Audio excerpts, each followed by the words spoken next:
Hey everybody out there, old Buck Dave again, back at you one more time. I think this is episode 103. I'm not sure. Maybe I'll ask somebody. Hey, Dale. Hey, old Buck Dale's thankful, glad to be with you, and I believe it is 103. Okay, we're sticking with that at least for Uh, now. I missed 102 completely. Yeah, tell us a little bit about that. What happened to you? There was Well, this little storm down there, and yeah, well, talk to us. it's Talk old to news us. now. Well, yeah, but I think a lot of people I'd be interested in hearing your personal experience. That was the first big hurricane you ever lived through, right? It was indeed. It was indeed, and I'll preface that by saying it was a terrifying experience for me. But let me tell you how it starts: is the uncertainty.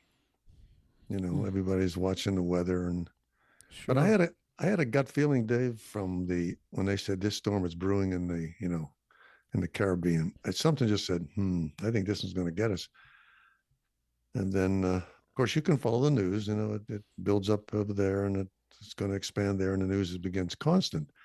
But imagine when it got to the coast, the Gulf Coast. Yep. All right, now we know that that's bad news.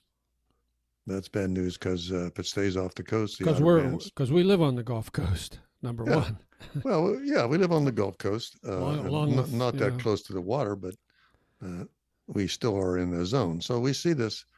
I think, okay, this is going to be a problem because of tidal surges. Now we know what that'll do. I've got I've got proof of what that looks like. we're all experts on surges now, storm Oh surges. Yeah.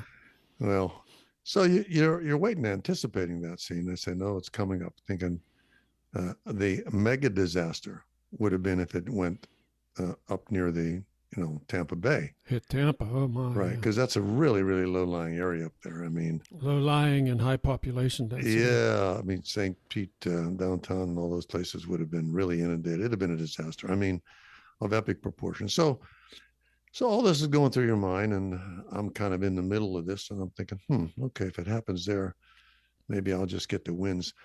But even wishing for that outer band wins this time was bad. But we know what happens. It turns in below down in Fort Myers, Naples area, below Sarasota and Tampa, and this thing is big. So now again, we're anticipating.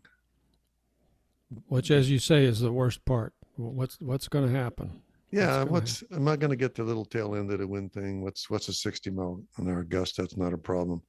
But when they said 150-mile-an-hour, wherever that hit, Yeah. you knew it was going to be bad for those folks. And you don't wish that on them, but you're thinking, oh boy, I'm glad it's missing me. So I always feel guilty about that, but I guess that's the human nature. I think we all do that. We all do that. Yeah. So yours truly is sitting in his in his little condo and thinking, well, this I should be able to withstand that. It's pretty well built. And I'm pacing and I'm thinking and I'm pacing and now we're starting to get some news about what's happening. So you Which is still have power at that point, at that and point you have still have power. So they're still have describing some of this stuff. got your cell phone working. Everything's good, Yeah, yeah. Which is a big plus. And which is a big plus. Yeah. so now we have it's getting closer and closer, and they're describing the width. It doesn't take a lot of mathematics to figure this out.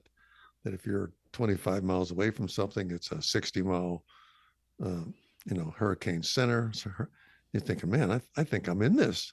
You're in it. Well, it wasn't long before I knew I was in it, and then it started with the winds and the rains, and it wouldn't have been too bad if it had only lasted. It had only lasted maybe 2 hours. But this thing went on for hours and hours and hours, gusts up to 100 miles an hour. And nothing really can hold up under that. The palm trees just keep twisting until fronds come off. And I was sure the carport was going to go because it was really flapping in the breeze out there. And I said, oh my. So I guess what I'm trying to say is now I'm watching this unfold and I'm thinking, okay, what if the roof does come off? I mean, would I be able to withstand the debris from that? And your mind is running back and forth. even if I was to watch the floodwaters rise, it's the same kind of thing. How high can you go before you hit the ceiling? Yeah. So, so all this is all the anxiety that I'm going through. Hundreds and hundreds of other people were doing it the same thing, same time. Is this tree going to fall on the house? Is this going to happen? So after 9 or 10 hours, you're exhausted, and I finally laid down because now we lost power. We have no TV, no radio, no nothing. Can't use any of the phone apps to tell you what the weather is. You are just waiting for the end to peek outside to see who won. Jeez, just a weird feeling, huh? It's a terrible feeling. Oh man. But I think I want to impress upon some of the well wishers that did check in on Yeah, me. we did get a lot of well wishers. I'll tell you, we had a lot of people contacting us. And I appreciated immensely those folks giving me a buzz and saying, how you doing? And yeah, it meant a lot. But the real tragedy to me is when it's over, when you do finally walk out your door, or whenever you don't have a door, or whatever reason you outside and you're not threatened by the weather, and you look around, and then it dawns on you what a giant mess this is to undo. You know what I mean? From the grocery stores not having power to the transportation being issues, from debris all over the roads to how much of this is that, how much water do you got? We didn't actually run out of water, but the pressure went down pretty low for our. mm-hmm. And we got a warning. We got a warning after the fact that there was a broken pipe in to boil the water. But I feel so bad for the people now trying to put this mess back together with insurances, with paperwork, with I don't even know how to describe that part of the drama of this hurricane. And to me, this is the real tragedy. Some people will skirt through it. Some people will be able to salvage it, and others, their life's work and possessions will be on the side of the road, and they'll get to watch a front end loader. That's another thing I think is traumatic. Yeah. When that front end loader comes by and grabs your stuff to pick up the debris you put out there, and you see your mother's antique table, Yeah. It was So it was tough. It was epic proportions, man. It was pretty scary all around. And we had a listener, one of our listeners from Naples, reported, no damage or injury to them. Their car was parked on, the garage was the first floor, and then the house was above the garage, and the car was floating. They're right on the water in Naples, so the car was floating and full of fish. Another listener in Northport reported that the roof caved in her house while she was in the house. It was pretty scary. And she was still one of the lucky ones. She still has a house. I mean, geez, so many people are just homeless now. Well, my heart goes out to them, but I do believe, like I said, I think the tragedy is in the aftermath of this. And then when you look back, what a fragile system it is. How much we depend immensely on this cell phone. Immensely on this cell phone. Yeah. We depend on the supermarkets having our, favorite pancake mix. Yeah. Or even water. Yeah. And so you see all this and you're thinking, we're going to put this back together. And what do you think the likely outcome is? We're going to redo it, restore it to its original size and shape and location? Very possibly we will. Yeah. Wait for the next one. Yep. That's what's going to happen. That's what's going to happen for sure. So it was traumatic. Yeah. And I didn't come quite to flirting with death. Although, just thinking how beat up you could be, especially at our age, it's not good to have a roof fall on you. I'll tell you, I was worried about you after that last text message I got from you, but and I'm not going to repeat that on the air, but it wasn't sounding like fun. It was not. It was not fun. And anybody who has not gone through that or didn't, it definitely is not fun. Yeah. So anyhow, so it's a beautiful day today, and unfortunately we're back up with power and everything. And it was good to talk to you. I missed our annual or a weekly or 2 weekly, bi-weekly podcast. And you did miss last week. We let you off the hook there, but somebody came through for you. I listened to that. I want a big shout out to BV1 for having that kind enough to send that in just for to look at, and it turned out to be quite a story, and I appreciate her covering me. And we got some sweet comments on that too. Some people really liked that story. So, and it was a great story. It was a great story. So, Yeah. well, anyhow, I'm glad to be back out there. Thanks for everybody that checked in on and me, and that's Teal Bucks will carry on. I guess we'll do We'll do that. Yeah, I guess on the heartening side, as we're back in Florida now. As we were driving down here the last few days, it was just a steady stream of vehicles coming down to help. Electrical linemen, trucks, temporary housing trucks, laundromats on wheels trucks, all kind of earth movers. It was just amazing. It was a steady stream coming down. So a big shout out to those folks. Yeah, absolutely. They're all volunteers as near as I can tell. Yeah, and you jumped right on it. So hey, welcome back, man. It's good to have you back in the fold. Yeah, man. It's good to be back in the old remote studio. The remote studio. Hey, while we're talking about harrowing experiences, I've got another one that I want to tell everybody about. If you're ready for that. I'm ready for that. Okay. So, in past episode a couple episodes actually, we talked about one of our listeners, Valentin, in Russia, in Moscow. He was part of the Moscow cadre of old Buck listeners there. Yeah, I remember his. He corresponds with us periodically too. He does, yeah. Something funny. And he had mentioned that he wanted to get out of Russia. He's been, planning it for a little while now. His wife is Lithuanian, so he has, in a sense, he had a route. He had an option. He had an option. He was hoping he had an option because over the war and over Putin in general just being inhuman. He said he knew he just had to get out of there. So what I'd like to do here is read the email that I just got from him yesterday. I've been wondering about where they were. So anyway, and I've changed the order around a little bit here and left out some parts, but I think it's pretty interesting. He said. So this is an email to Two Old Bucks. This is the email from Valentin to us. Yeah. Oh, what? I'm curious to see what he had to say. Okay. He said, on October 2nd, we started our run in Moscow at 7 a.m. and after 10 hours drive, landed in a nice little family hotel in BUCKSTWOOLD, Belarus. And I know I butchered that, but anyway. So we were running for 2 days, actually sitting in the car, me driving, Nata worrying. Nata's his wife. On the first day, there was the first critical moment when we were crossing the Russia-Belarus border.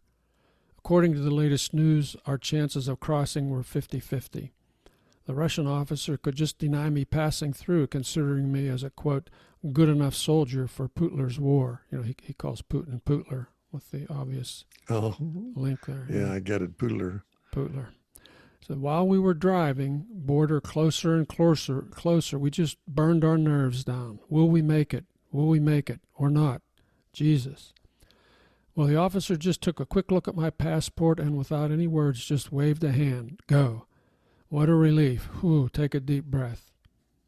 Unfortunately, it was too early to celebrate because on the second day there was another border, and Lithuania made a point of denying passing to Russian people.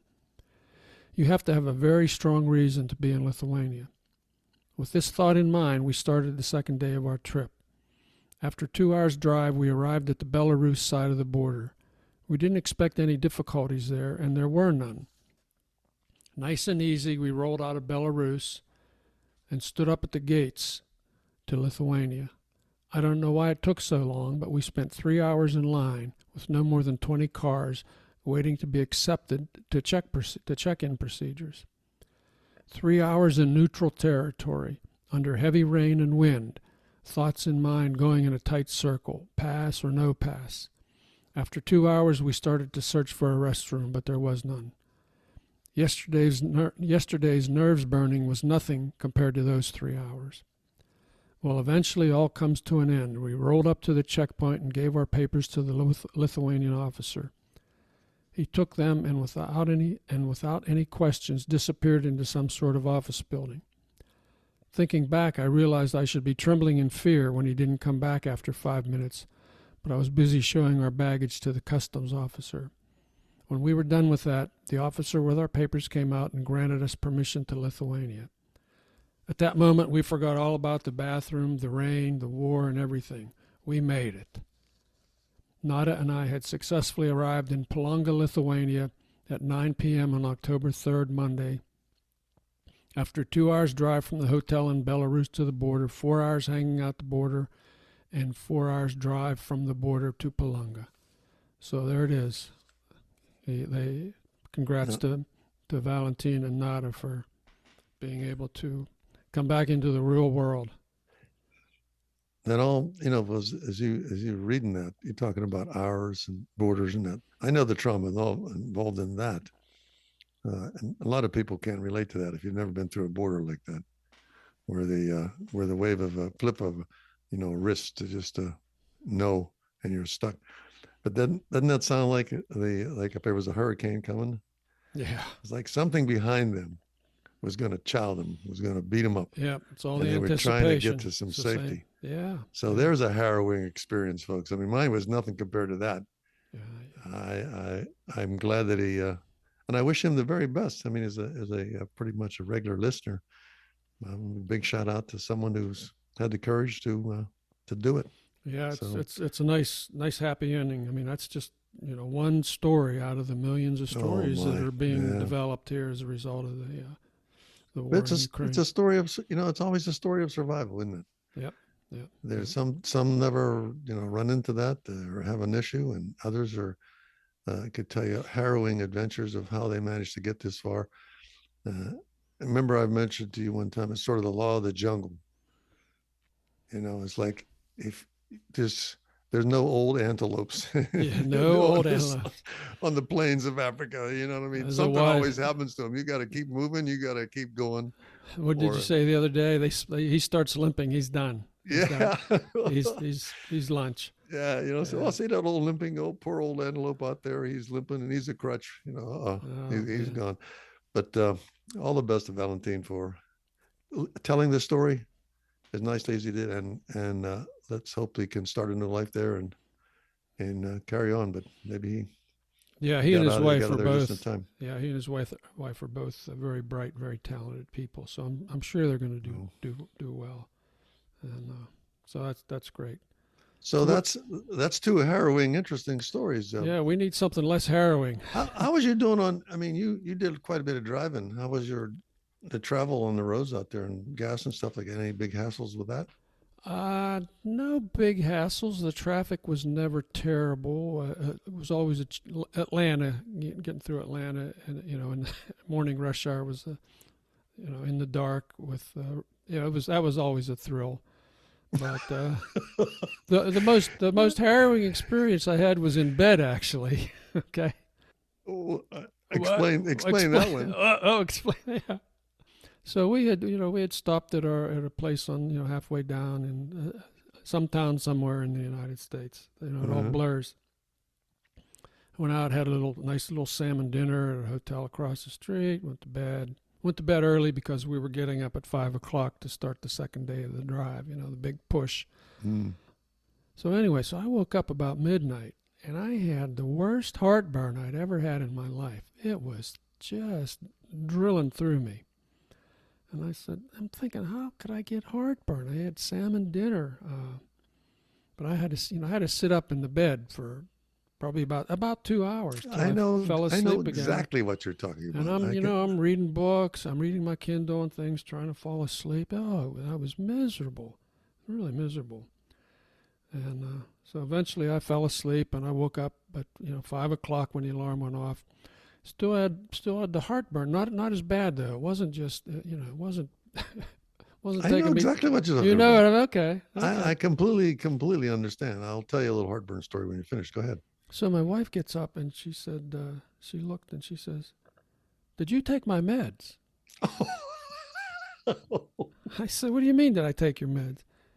We each have one of these little 7-day. Yep. packets with a Because you can't remember if you don't have a 7-day. little packet for each day, right? Okay.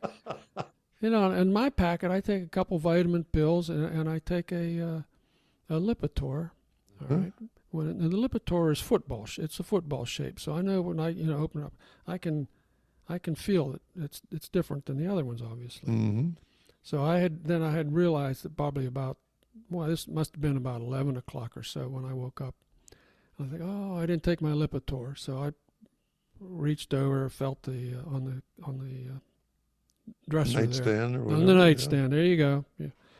And okay, I popped it open, and I'm fishing around. Ah, here's the football. Okay, I powered that thing down. My wife said, "Did you take my medicine?" She said, "Did you?" She said, "You took my medicine." I said, "What did I take?" She said, "That was my high blood pressure pill." Oh, my soul. So I looked up the side effects for this medication that she takes, and one of the side effects is, quote, it relaxes the esophagus sphincter and allows stomach acid to flow. Oh, my soul. So that's what had happened. I took her, I got the world's worst heartburn. Hey, I'm just happy that it didn't relax any other sphincters that night.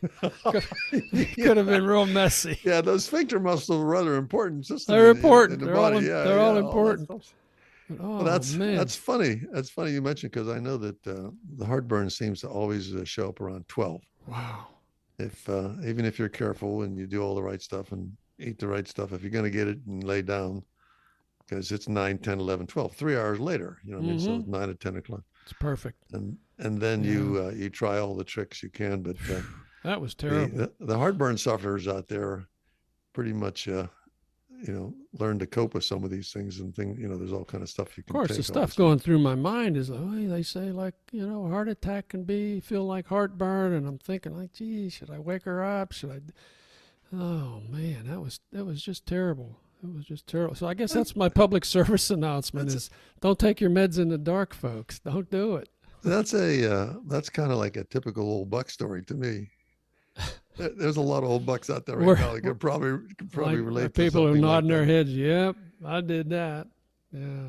You want to? I'll give you a funny old buck story. Give me a story, buddy. Give me a story. As we get older, we get those little brown spots or something. What do they call those? Liver spots? I don't know. Liver spots. I don't think they have anything to do with your liver, though. I don't either, but they're little brown patches here and there. Liver colored, I guess. Yeah. Yeah, and the dermatologist says there's nothing wrong with those things, and so they start showing up here and there. Actually, they pretty much show up anywhere, I guess. So the other day, and I'm eating some toast with coffee. I'm having my regular coffee and toast, which is kind of like what I grew up with, toast. Toast, okay. Yep. Toast and jam, or toast and butter and coffee. So I'm eating that, and for some reason, I had my legs crossed, and I was in my shorts. I looked down, I said, man, oh days, look at the liver spots on my leg. I said, oh, this is terrible. I'm looking. I said, these things, and something compelled me to want to get, to go down and rub them and touch them. And when they did, they all fell off. The liver spots fell off. Yeah, it was a toast. It was the bread, the crust of the bread, all the crust I had. So there you go. I'm sitting there thinking, well, I didn't put that connection together. Of course, that means I have that everywhere too. The wife is always saying, well, what a mess you make. It's all over your shirt, all over the floor, all over your seat and everything. So that's old buck stuff. I'm telling you. She's apparently right. Yeah, that is definitely old buck stuff. Yeah. So that's a good high note. We've covered a lot of ground. I haven't seen you in quite some time, and you made a move. You got through that. Moving is traumatic. I think that ranks up near divorce. Oh, it was another one of those. It's the anticipation, till the movers show up, till the stuff gets packed, till you have closing, till you get that check in the mail. Oh man, stressful experience. Did you have too much stuff, perhaps? Of course. What'd you do with that 2-pound jar of nuts and bolts I gave you for your birthday a couple of years it's coming ago? back to Florida. It's coming back to Florida. It's in the pod. We used a moving pod actually, and I hired 2 guys to load it. They did a great job. But I find that whole isn't it interesting that we're mentioning about things never dreamed of having to cope with any of this stuff when you were kids or growing up or working your work life, never thinking about what it'd be like to survive a hurricane or cross a border under duress or to have to move so much stuff or leave stuff behind. And I don't know. There's no easy way to do it. You put yourself in a situation, you cope with what you have, and you carry on, and hopefully you'll get it. Yeah. Hey, I'm just happy you're going to be here on the 18th to help me unload this pod, baby. I'll be glad. Just kidding. Tell the guy. I'll be glad to point to where those guys should put it. Point to where they should put it. Yeah. Hey, did you ever get your dental work done? No, not yet. I've got an appointment coming up here. That'll be a future segment here for sure. Okay. Depending on how that thing spins out. All right. Well, I just wondered about that because it's just you really had a lot on your plate, and I admire your ability to cope. Sometimes I start to wonder. Well, I'm not sure that I have actually coped. That is, yeah. When we're having coffee, we have 15 minutes, 20 minutes of coping. We manage to cope with it. The real world gets to slip away for a few minutes, and that's what this podcast is about. If you find a buddy, coffee buddy or a book buddy or something, just to take the pressure off, it's a big plus. So I appreciate it. I'm glad you're back. I really am. I'm glad talking to you. I'm glad I'm back too. Hey, I got one other thing I forgot to mention on my road trip south here. This is a pet peeve of mine. Maybe I'll call it a pet pee of mine. This is something that happened to me on the road trip south, but it's happened to me countless times, and I bet it's happened to a lot others out there. Somebody's going to relate to it, right? Somebody's going to relate to this. Yeah. We stop at a restaurant to get something to eat. I go into the men's room. Of course, there's 3 urinals in there, right? Mm-hmm. And of course, they are all filled with a dark yellow liquid. It's like, guys, is it so hard to flush the urinal? Come on. There's the handle there. You just touch that handle. So that is a pet peeve. And these are old manual jobs. Yeah, these are the manual ones. Just a lever there, to touch and flush. But no, that's too hard. So another guy steps up next to me. He does his thing, walks away. No flush. He was bigger than me, or I'd have grabbed him. It's not that hard, guys. Just do it. Oh, my soul. I think vixens don't have to worry about this whole issue. I think they have a whole other issue to deal with. I mean, inside the bathrooms are a not a generally discussed topic, but I think it's probably something that everybody has an opinion on. In fact, I guarantee you that everybody has an opinion on travel bathrooms. And travel bathrooms. Oh, yeah. Putting your life in your hands. It's like there's some foreign species growing in the men's rooms anyway. So, well, at least, I'm like I said, I'm just happy you got down without any incidents. Because when you travel as many miles as you did in the last couple of months, ooh, yeah. You always see something. Maybe you weren't in it, but you don't see an accident or nothing like that. So we are back. Old Buck Dell is back in the groove. He's happy to be alive, happy to be talking to everybody, and full of vim and vigor. And I'm telling you, I'm just spinning the old Rolodex right now. Hey, I got a Rolodex. This is a good news story now. This is a geezer story. If you may have seen the Nobel Prize for Physics was just announced. 3 guys got this. Their ages 75, 77, and 79. Okay, and obviously they did this when they were younger, but they got the Nobel Prize for quantum entanglement. Of course, everybody knows what quantum entanglement is. Exactly, quantum entanglement. Yeah. It's kind of spooky actually, and I think Einstein actually called it spooky stuff or something like that. It's where small particles like photons that were close together, they can remain linked to each other, even at great distances, like billions of miles. It's like an action in one can kind of create an action in another one. They kind of still know about each other. It's sort of like us and our listeners out there, no matter how far apart we are. I'm reaching for this one, but so I was going to say you're comparing our listeners to protons, and they're attracted. We're attracted in some fashion, some way, even with great distance involved. Well, anyway, that was my link there. That was I don't. Like I said, we indulge each other in subjects that we may not necessarily find interesting. I found that quite interesting, actually. So thanks. I put melatonin stage here. Huh? Brother Dave, I missed you. You know what I'm going to say? I'm going to say it's time for us to go, buddy. Time to go. Old Buck Dale saying thanks for listening. Next time. All right. This is Old Buck Dave right behind saying thanks again, folks. Talk to you next week. Bye-bye.